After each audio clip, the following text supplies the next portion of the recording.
कैरीचा गुळांबा आज आपण तयार करत असताना दोन सिक्रेट महत्त्वाच्या टिप्स जाणून घेणार आहोत. एक म्हणजे गुळांबा रसरशीत करणार आहोत. दुसरी महत्त्वाची सिक्रेट टिप्स म्हणजे गुळांबा बऱ्याचदा वर्षभर टिकत नाही, खराब होतो. त्यामागील एक महत्त्वाचं कारण मी तुम्हाला सांगणार आहे आणि तुमचा गुळांबा वर्षभर परफेक्ट असा राहावा यासाठीची ती सिक्रेट टिप्स, बोनस टिप्स तुम्हाला या रेसिपीमध्ये सांगणार आहे. त्यामुळे तुम्ही तयार केलेला गुळांबा 1 वर्ष काय तर 2 वर्ष अगदी परफेक्ट असा राहणार आहे. त्यामुळे व्हिडिओला लाईक करा आणि व्हिडिओ शेवटपर्यंत नक्कीच पहा. सो हाय, मी कविता तुमचं सर्वांचं कविताच किचनमध्ये स्वागत करते आणि मी घेऊन येत असते दररोज दुपारी 12 वाजता झटपट, त्याचबरोबर हेल्दी, पौष्टिक आणि हमखास यशस्वी होणाऱ्या रेसिपी. त्यामुळे चॅनलला सबस्क्राईब केलं नसेल तर प्लीज सबस्क्राईब करा. आज आपण रसरशीत कैरीचा गुळांबा कसा तयार करायचा ते पाहूया. त्यासाठी या ठिकाणी कैरी घेतलेली आहे, छान ताजी स्वच्छ फ्रेश कैरी घेतलेली आहे. कैरी छान अशी आपण धुवून घेतल्यानंतर त्याचा देठाकडील भाग हा काढून घ्यायचा.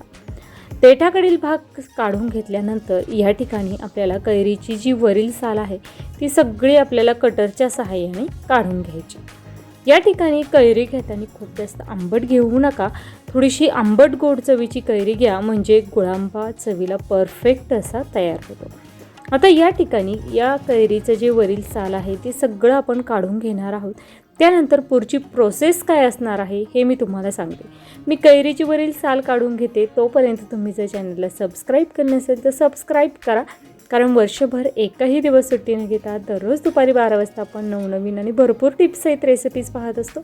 त्याचबरोबर कैरीशी रिलेटेड काही रेसिपी आपण या व्हिडिओच्या एंड स्क्रीनला देणार आहोत, तिथून तुम्ही त्या नक्कीच पाहू शकता. कैरीचं लोणचं, कैरीच्या चटण्या किंवा कैरीची कढी वगैरे इतर रेसिपी देखील या व्हिडिओच्या एंड स्क्रीनला तुम्हाला पाहायला मिळणार आहे. हे पहा, अशाच पद्धतीने कैरीची वरील साल जी आहे ती काढून घ्यायची.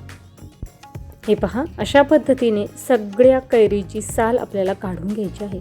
आता कैरी घेताना तुम्ही अर्धा किलो 1 किलो प्रमाणामध्ये घेऊन ती करू शकता, परंतु अगदी घरच्या कैऱ्या आहे त्यामुळे या ठिकाणी मी अंदाजे 4 कैऱ्या तोडून आणलेल्या आहे. त्यामुळे गुळाचं प्रमाण देखील मी तुम्हाला कशा पद्धतीने ठरवायचं हे सांगणार आहे. 4ही कैरीची वरील साल काढून झालेली आहे. आता कैरी किसताना तुम्हाला अशा पद्धतीने मोठं छिद्र असलेल्या किसणीचा वापर करायचा आणि त्याचबरोबर छान असा लांब सडक हा किस बनवायचा आहे. त्यासाठी कैरी आपल्याला उचलून त्यानंतर ती किसून घ्यायची, त्यामुळे तयार होणारा किस हा लांब सडक होतो आणि परफेक्ट असा हा गुळांबा तयार होतो.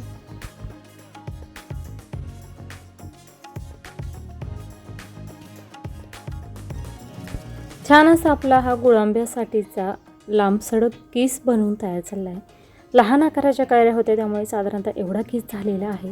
किस आपण एका वाटीच्या मापाने मोजला म्हणजे आपल्याला या ठिकाणी गुळाचं प्रमाण ठरवणं सोपं जाईल. या ठिकाणी 1 वाटी किस होत. कढईमध्ये टाकलेला आहे 2 चमचे साजूक तूप, त्यामध्ये 4 ते 5 लवंग, 1 दालचिनीचा तुकडा टाकलेला आहे आणि जो किस आपण कैरीचा करून घेतलेला होता तो टाकलेला आहे. आता या ठिकाणी तुम्हाला जर या ठिकाणी काजूचा वापर करायचा असेल तरी देखील तुम्ही काजूच्या पाकळ्या साजूक तुपामध्ये तळून घेऊ शकता. या ठिकाणी परफेक्ट असा 3 ते 4 मिनटं आपल्याला हा कैरीचा केस यामध्ये छान असा परतवून घ्यायचा आहे. आता आपण गुळाचं प्रमाण ठरवताना या ठिकाणी 1 वाटी केससाठी मी पाऊण वाटी वापरत आहे, परंतु तुमची कैरी जर खूप जास्त आंबट असेल तर तुम्हाला या ठिकाणी 1 वाटीसाठी 1 वाटी गूळ वापरायचा आहे.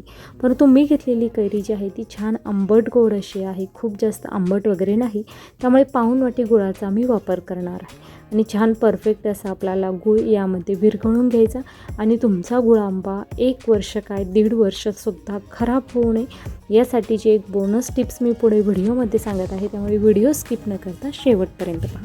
हे पहा, अशा पद्धतीने छान असं आपण या ठिकाणी व्यवस्थित परतवून घेणार आहोत. गॅसचा फ्लेम मध्यम ठेवलेला आहे आणि मध्यम आचेवर व्यवस्थित असा हा परतवून घ्यायचा. सगळा गूळ या ठिकाणी वितळून तयार झालेला आहे. आता हा गुळांबा कितपत परतवायचा हे लक्षात घेण्यासाठी एक महत्त्वाची आणि सिक्रेट टिप्स आहे. तुम्ही पाहू शकता हलकासा घट्टसरपणा आलेला आहे आणि या स्टेजला आपण या गुळांब्याचा पाक चेक करणार आहोत.